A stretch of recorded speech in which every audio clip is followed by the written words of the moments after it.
Is. We're excited to be able to have Devin Martin on with NLG, talking about how to structure a children's IUL, especially with their new product, the Rapid Protect IUL. One of the things that we've heard in the industry for such a long time, we have our children's whole life products that we have with our other carriers, but we get asked all the time, like, "Hey, do you have a true children's IUL where the parents still need to have, coverage amounts to match it, blah blah blah blah blah," and that's what they develop, and that's what we're excited to be able to teach because I feel like this product's gonna be able to be pushed through our company heavily. So, Devin, I appreciate you hopping on and sharing some time with us. Of course, Steven. Yeah, thank you, brother. As you all know, if you've had a session with me, I like to hear from you all. So please write in the chat box, unmute yourself, speak up if you guys have any questions or comments. So, with that said, the subject gives it away. We're going to talk about designing children's IULs. Before I do that, I want to briefly cover the underwriting because I constantly get questions that should be addressed as far as the coverage amount on children. So if you actually go into our underwriting guide, which I'm going to pull up really quick, and this is relatively new, I want to say within the past year or so with us at the company. So just pull this up really quick. Okay. So if you look in the underwriting guide at NLG, you'll see that in any scenario whatsoever, and by the way, this excludes New York. So in any scenario whatsoever, the child can get up to $500,000. So if mom has 100,000, dad has 200,000. We're going to let the child get up to $500,000. If the parents have no coverage, the child can get up to $500,000. So in any scenario whatsoever, that's a given. Um, you have the ability to sell our simplified issue, instant decision, rapid protect product.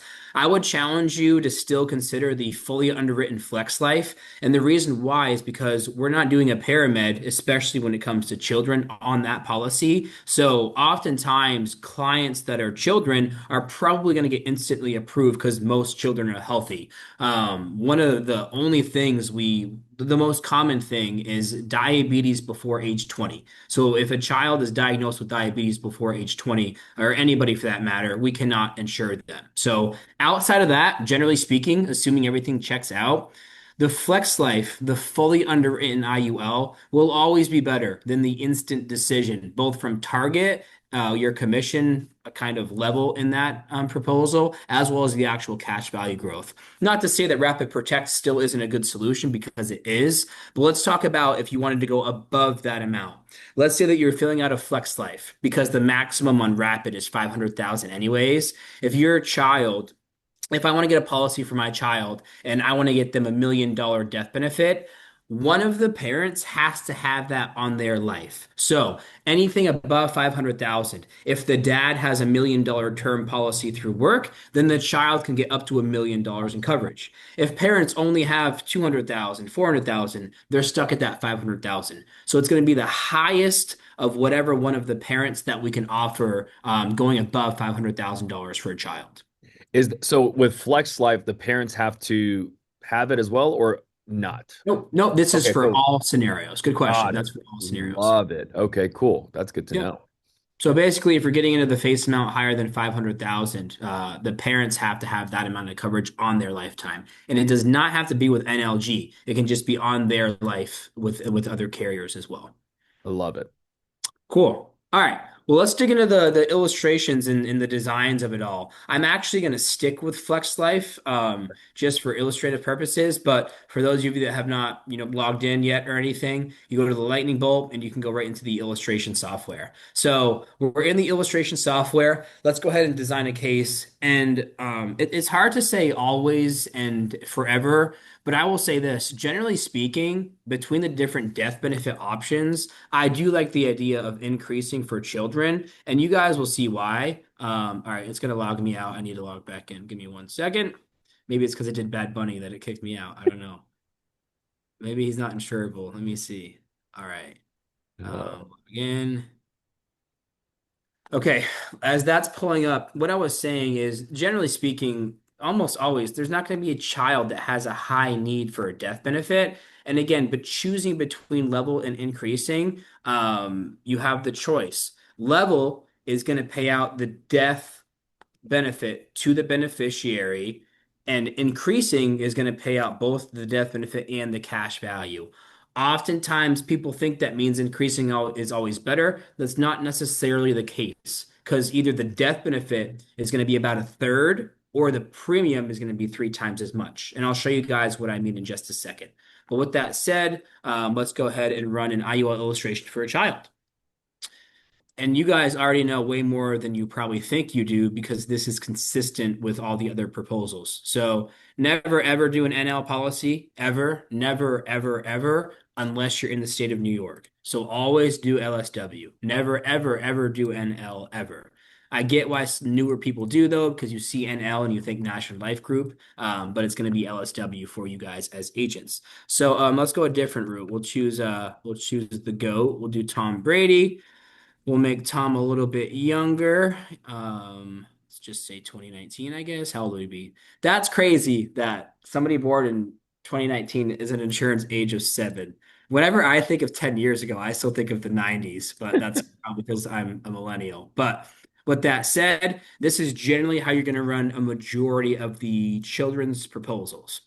You're going to click this magic button that says minimum death benefit max cash value, the button that we all know and love.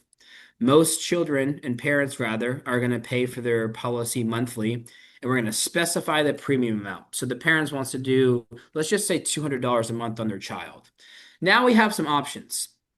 You can illustrate the premium not paying to maturity. This is a big misconception. A lot of people think that if I stop the premium contributions at age 65, that means that National Life Group is just going to stop drafting the money from the client.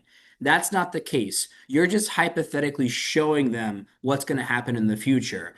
I like to spin things in a very positive and optimistic way. Some people think, oh, that's not cool. I'm gonna have to remember to call in years from now. But also, why would you want to be locked in for nearly 60 years? Your life is going to change in a matter of a couple of years, let alone 60 years from now. So the clients can pay more, they can pay less, they can stop the premiums, they can continue it past age 65. We're just hypothetically showing them what they're going to receive. If you wanted to show income coming out of the policy, you're totally able to do that. So I'm going to go ahead and choose solve for income. I choose solve for income because it illustrates the highest income coming out of the policy. And keep in mind, we're choosing a conservative rate. So we're saying that the index is going to be the same every single day. Now we're getting into a spot where we're going to talk about level and increasing.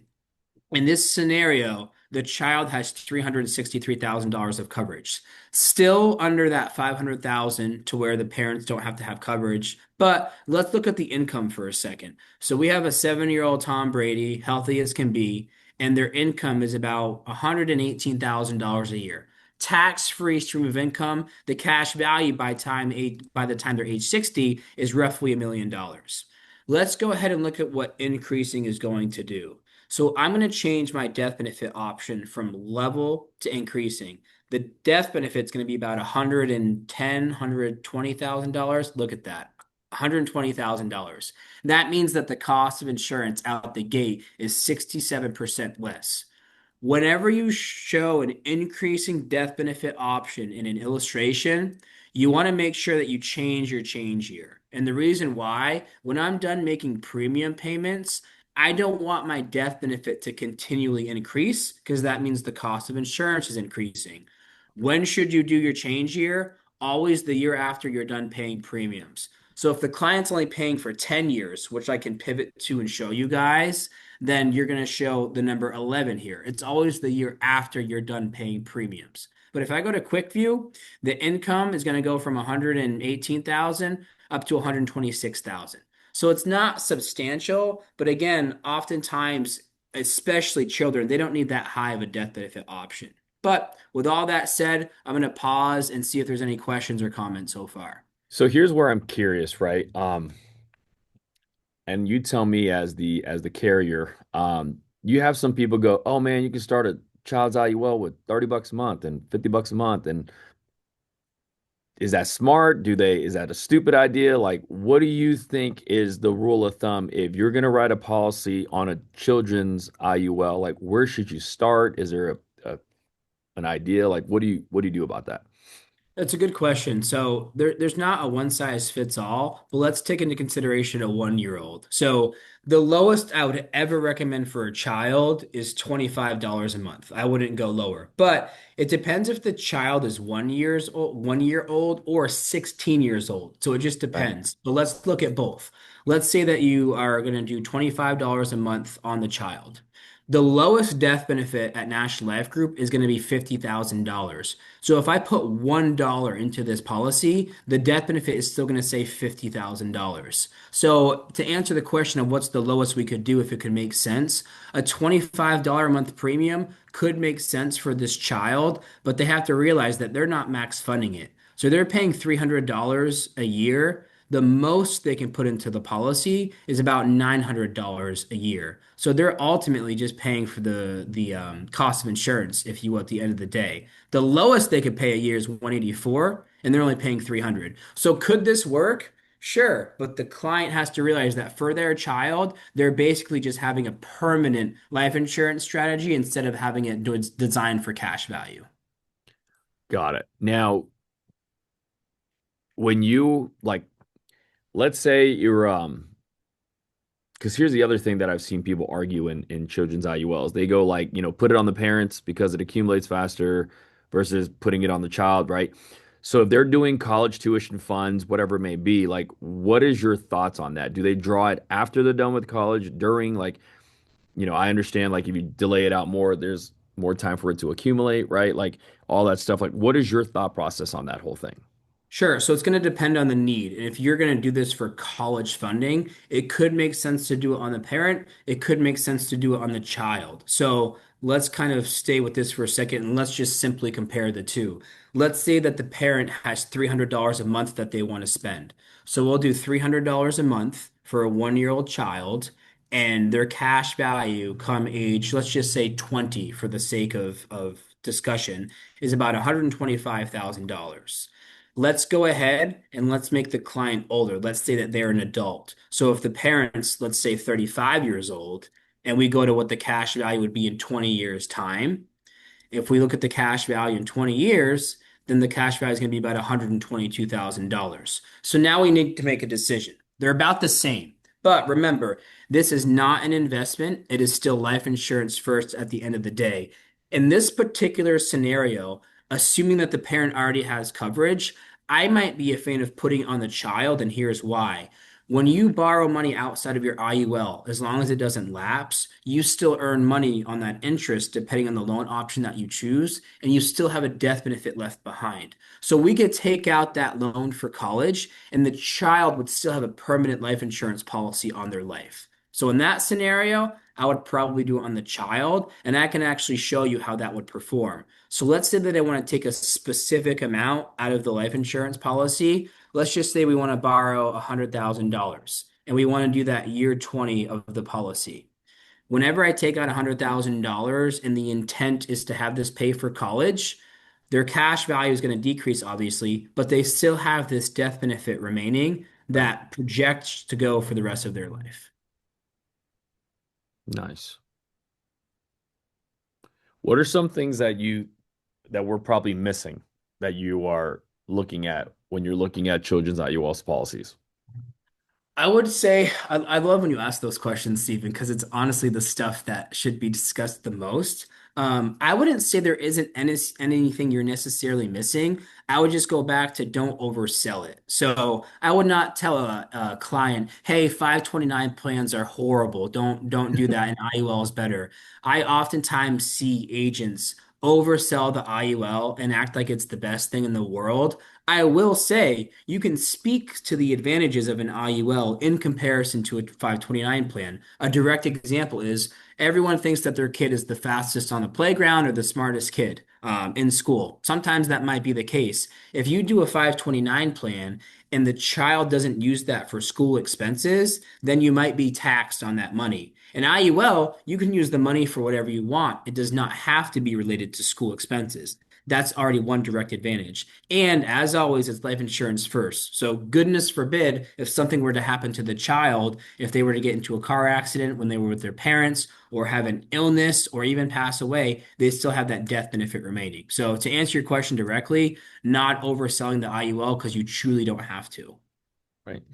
Taylor asks, can we write these policies on our own children's and get paid on them? Yep, whenever you write a policy on yourself, your child, your spouse, your brother, we don't pay any differently on controlled business. It's called controlled business. You still get paid the same as if they were just a random lead. Got it. Love it. Um, and you answered the question for Jermaine, which is a grandparent can do it for a grandchild, but only on Flex Life as because that's the payer situation, correct? Correct. When it comes to Rapid Protect, the parents have to be the ones to own the child's policy. With Flex Life, the grandparents can own it. I The love it. parents have to sign off for the child, but the grandparents can own a Flex Life policy. I love it. If you have any questions, feel free to drop them. Devin, I appreciate you, man, because this is pretty simple. I look at it going like I feel like one of the missold products in the entire industry is an IUL. And it's not the product itself that's wrong, it's the agent that's doing it.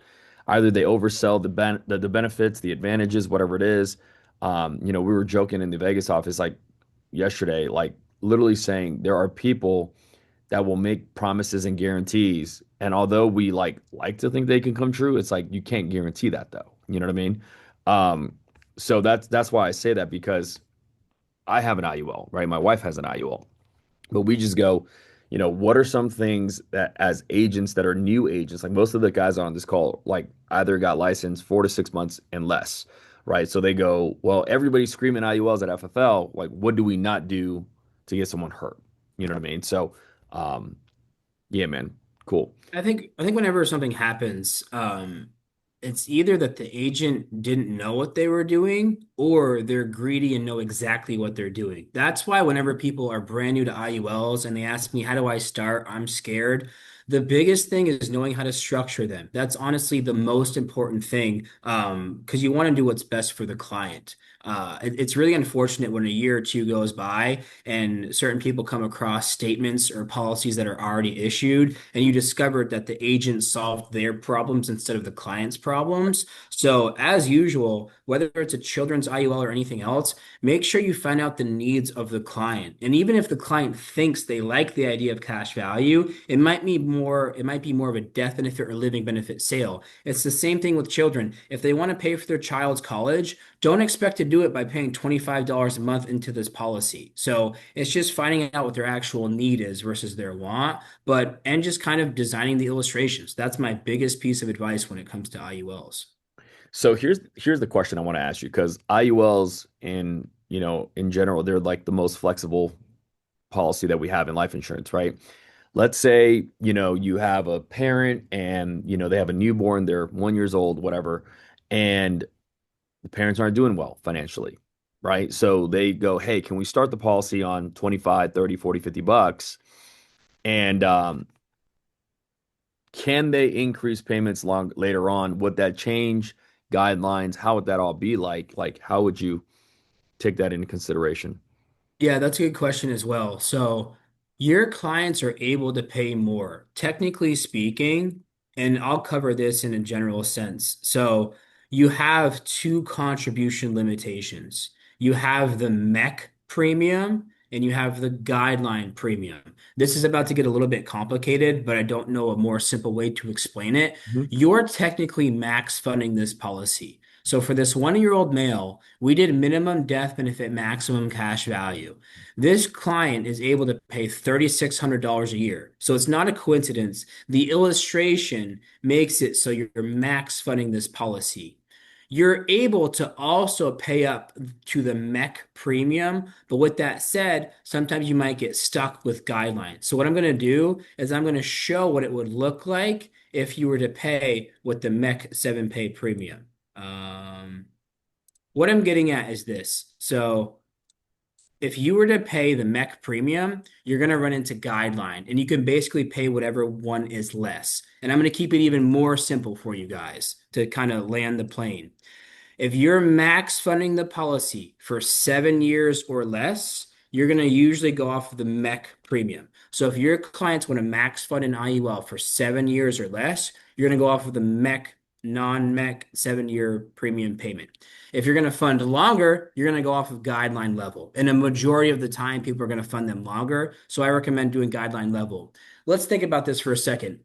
Let's say that your client says, I'm going to make more money in the future. I'm going to want to put more money into this. I am a fan of setting up the policy to where you structure the death benefit where if the client does not contribute more in the future, the policy isn't going to terminate or lapse. Because let's be real, how many people wake up in the future and say, I'm making money, I really want to go contribute more into my life insurance policy? Seldom does it happen. If it does, you can do one of two things. You can have them put more money into their policy. Depending on how it performs, it's going to be able to fit more money. If you're trying to go from $300 a month to $3,000 a month, completely different story. If you're going three to four or $500 a month, you shouldn't run into many issues. But our smartphone app for clients will actually tell the client you can put up to this amount without running into a MEC. If your clients are truly adamant about paying more into their policy and they can't, I would just run a second Right. illustration and do an entirely new policy on that client. Yep. I'm not sure if that helps answer it, but No, it does because that's the other thing is you guys do have the app. And that's a big advantage that you guys carry over a lot of insurance companies is it's a customer facing app for clients that they can literally go add money into their policy or take them out, right? Like whenever they choose. So that's such a big win because I look at it like people get tax refund money. It's Christmas, right around the holidays, they get some money from the relatives. Like they can throw that in there if they wanted to, right? Um, and then if it's like if you're making that big of a jump, no one says you can't get a second one. correct. Correct. So I Yep. love that. And it's Cool. nice to have two policies because you can have a client that loves it for the cash value and the supplemental tax-free retirement. But if they had a living benefit, cancer, heart attack, or stroke, you might tarnish all that policy. So you can have two life insurance policies, one with the living benefits to protect the tax-free retirement as well. That way you don't deplete that vehicle. Right. Bobby asked, what's the benefit of only max funding for 7 years? Good question. So I wouldn't say that there's a benefit and not a benefit. I mean, rule of thumb, the more money you have inside of something and the quicker it compounds, the more advantageous it's going to be. So I would say the benefit of only funding for 7 years is the beauty of just paying for the policy and being done. It's more of the convenience of not having to pay longer. Generally speaking, the longer you pay and the more you pay, the better the policy is going to perform. But the benefit is earning compounding interest earlier on a higher premium, basically. Right. Uh, thanks, Bobby. If the Rapid Protect IUL, if they are approved as express or lower, only terminal benefits applied. Yeah, so you bring up a very good question. So with Rapid Protect, in order to get the accelerated benefit riders, the riders that pay out the death benefit while you're still alive, you do have to be standard non-tobacco to get those riders. If you apply for Rapid and your clients are substandard, you are able to pivot to the Flex Life. To be transparent, you do have to cancel that application and just start the whole application process again with Flex Life. Um, if your clients are adamant and love the living benefits, I would just start with Flex Life to begin with. I just would. I know that Rapid Protect is great because it doesn't touch an underwriter, but if you truly want to do the service for the client the right way, I would just go through with the Flex Life policy because let's be real, you're wasting time by having to resubmit the application all over again. So that would be my advice. What's the interest crediting bonus on year six? So the interest crediting bonus is just basically IULs don't have dividends. I'm going to have that as a disclaimer. But for the sake of understanding it, it's like a dividend with a whole life. So the policy's been issued for 5 or 6 years. Whatever your cash value return is, you're going to get an additional bonus on your money. In Rapid Protect, it's 35 basis points, and in Flex Life, I think it's 50. So you get an additional bonus credited to your policy on top of the interest that you already earned in the index. Wow, indeed. Yep. What's the best way to set the policy? Minimum death benefit, max cash value, David. That's the way to roll. And by the way, that doesn't mean that every single IUL should be designed that way. For my parents, I did a legacy play. they're not max funding their policies. Right. However, they were in their 50s when they got their policy. And we understand that they're not going to have as much cash value growth, but it's for their legacy. So minimum death benefit max cash value is not always the way, but unfortunately, oftentimes agents increase the death benefit because it increases their commission. And I Right. say unfortunately because sometimes that might not be the case. Bobby, with Rapid Protect, it would be instant, and with Flex Life, it could be instant as well. I'm actually happy FFL's instant approvals with Flex Life on the fully underwritten is now at 30%. Previously, it was at 23%. I'm willing to bet with children, it's going to be at least half the time where they're going to be instantly approved. So it could issue the same day. If not, takes 4 to 5 days for the underwriter to review it. But again, the better you fill out those e-apps, the more likely they're going to get approved. And I cannot emphasize that enough. Right. Because they see it all anyways. You might as well tell the truth. Exactly. They're going to find it. Yeah. So Any other questions, even if it's something that we might not have discussed already? IULs, underwriting, you said something in that was really interesting when you opened the call. You said if you run a level death benefit, they only get the DB with no cash. If they run an increasing, they get a higher DB because of the cash value, right? Like that's very interesting. So like if you're running a level play, would you ever switch it to increasing? Would you, purposely draw out the cash value to the point where it can't lapse? Like, That's a good question. The only times I've seen it make sense to go from level to increasing is if your policy is already issued and you want to increase the amount of money you can put into the insurance policy. right. So by going from level to increasing, you're going to, excuse me, increase your MEC and your guideline limitations so you're able to put more money into your policy. That's generally the only time that I would look at pivoting to level to increasing. Hmm. So in the other scenario though, like let's just say someone has a level DB of like 250 and the cash value is accumulating to like buck 25, right? So when they die, they don't get 375, they only get 250. Correct. So Do you want the client to draw as much cash as they can out of the policy without elapsing? Like what is it's a good question. So let's look at a proposal for a second. So let's do a 40-year-old. We will have the client pay, let's just call it $300 a month. That's usually the average premium. And we'll pay it until maturity. So by paying $300 a month, this client has a $196,000 death benefit. They do not get the cash value, the beneficiary that is, whenever this insured passes away. Let's say that the client says, I also want the cash value. So by going from level to increasing, we're going to cut our death benefit, generally speaking, by about 70%. Now the death benefit's only $74,000. However, every time the cash value is grown, it gets tacked on to the death benefit. So you do not add these two columns together, by the way. Hmm. This column is the net death benefit. It already takes into consideration the cash value and the death benefit. So for this particular client, they would have to make the decision. Do I want less death benefit early on and to have my cash value grow, or do I want a higher death benefit out the gate? right? I generally like level in these kind of scenarios for a few reasons. So let's look at the cash value at age 65. It's about $198,000. The death benefit is $74,000. If the client passes away at any time or has an accelerated benefit rider, they have a lot lower of a death benefit. And I Right. say this last because it's the least important. Your commission is $900. Let's look at what level would look like for a second. If I look at the cash value years from now, and I look at the cash value at age 65, it's about $20,000 less. So the client does have a little bit less of cash value. However, they start out day one with a higher death benefit immediately. And now your target's 2542. I would never teach you guys to do something just based off of a commission. I'm just simply explaining what the numbers are. So generally, I like level, but it depends. Is this a 40-year-old with no children and loves the supplemental tax-free retirement? Or are they 40 with a mortgage at home with three children with no life insurance? Sometimes they might need that higher death benefit in the beginning.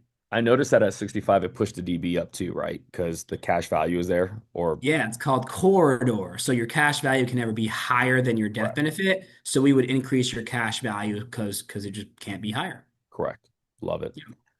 Sweet, man. Well, Devin, I appreciate you for taking time Yeah. out your day, for sharing this with us because I feel like this is one of the most misunderstood and misinformed sales that we have in our industry. And clarifying it, not just from an agent perspective, but from a carrier perspective, is huge. Yep. So I appreciate you, man. Thank you so much. And guys, make sure you drop a line to Devin. If you ever need any questions, you can reach out to their sales desk. And they have one of the best IULs in the entire universe. So you might as well should get it for you and your kids. So, Devin, thank you. Appreciate you, man. And I'll talk to you soon. Have a good week, guys. Thank you.